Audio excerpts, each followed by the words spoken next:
રાજપીપળામાં શ્રીનાથજી મંદિર પાસે જીબીની મેઇન લાઇનનો વાયર તૂટતા દોડધામ મચી જવા પામી હતી. શેરીમાં મેઇન લાઇનનો વાયર તૂટતા જ વાયરમાં આગ લાગી હતી અને કડાકા બડાકા સાથે તણખલા સર્જાયા હતા કે જેથી જીવતા વાયરો સળગવા લાગ્યા કે જેને કારણે લોકોમાં ફફડાટ ફેલાઈ ગયો હતો. જોકે તરત જ વીજ પુરવઠો બંધ કરાયો હતો.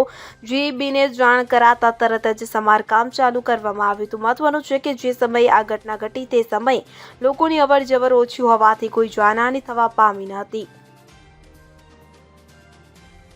રિપોર્ટર દીપક જગતાપ, CN24 ન્યૂઝ, રાજપીપળા. હવે જુઓ દેશ દુનિયાની તમામ ખબરો તમારી આંગળીના ટેરવે.